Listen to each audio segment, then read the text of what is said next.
اعوذ باللہ السمیع العلیم من الشیطان الرجیم بسم اللہ الرحمن الرحیم ان اللہ و ملائکتہ یصلون علی النبی یا ایھا الذین آمنوا صلوا علیہ وسلم تسلیما الصلاۃ والسلام علیک یا سیدی یا رسول اللہ و علیک و صحبک یا حبیب اللہ الصلاۃ والسلام علیک یا سیدی یا رسول اللہ و علیک و صحبک یا نبی اللہ الصلاۃ والسلام علیک یا سیدی یا رسول اللہ و علیک و صحبک یا خیر خلق اللہ۔ السلام علیکم، welcome to a latest episode of صاحب بصیرت ود طیب افتخار۔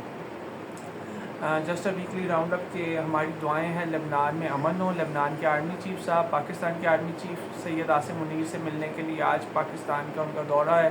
اللہ کرے ان کی آرمی چیف سے، president of Pakistan, prime minister of Pakistan, جس سے ملاقات ہونی ہے وہ کامیاب رہے۔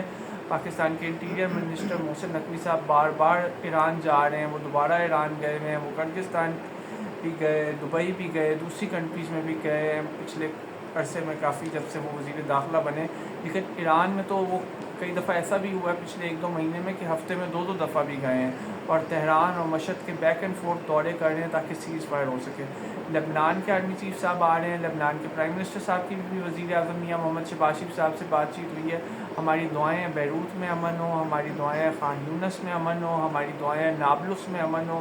ہماری دعا ہے کہ اللہ کرے ہمارے فلسطینی بہن بھائی غزہ میں اور دوسری ہر جگہ پہ جہاں پہ تکلیف میں ہیں، ان کی تکلیف دور ہو، ان کے مصائب دور ہوں، ان کی اذیتیں دور ہوں، ان کی ذلت اور رسوائی دور ہو۔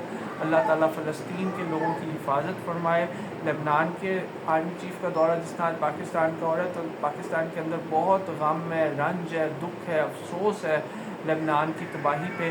ہمیشہ ہم نے دیکھا ہے لبنان کے اندر جو ہے، چاہے 1980s کی فلسطین کی کانفلکٹ ہو، یا چاہے 2006 کا کانفلکٹ ہو، یا 2022 کا کانفلکٹ ہو، 2023 کا کانفلکٹ ہو، 2015 کا کانفلکٹ ہو، لبنان کے اندر فلسطین کی لڑائی کا فال آؤٹ کچھ نہ کچھ ہمیشہ آتا ہے، اور وہ بہت ڈیوسٹیٹنگ ثابت ہوتا ہے۔ اس وقت بھی لبنان کے ایک بہت بڑے ایریے پہ اسرائیل کے بار بار قبضہ کرنے کی بات ہو رہی ہے، ان کے قلعے پہ قبضہ کرنے کی بات ہو رہی ہے، جو ان کا ہسٹورک قلعہ ہے آٹومن دور کا، اور دوسرے ادوار کے جو قلعے ہیں۔ تو ہماری دعا ہے کہ لبنان کی خیر ہو، پیس ہو، پراسپیرٹی ہو، لبنان کا بھلا ہو، برما کے مسلمانوں کا بھلا ہو، یوکرین میں امن ہو، وینزویلا میں امن ہو، گرین لینڈ میں امن ہو۔ ہم تو امن چاہتے ہیں، اور یہ سب سے زیادہ تکلیف دہ بات یہ کہ مسلمانوں میں یونٹی نہ ہونے کی وجہ سے لبنان کے اندر ہم نے بہت زیادہ نقصان اٹھایا ہے۔ ہم نے جہاں فلسطین میں نقصان اٹھایا ہے، جہاں ہم نے سوڈان میں نقصان اٹھایا ہے یونٹی نہ ہونے کی وجہ سے، انفارچونیٹلی ہم نے لبنان میں بھی بہت دکھ اور تکلیف کاٹی ہے۔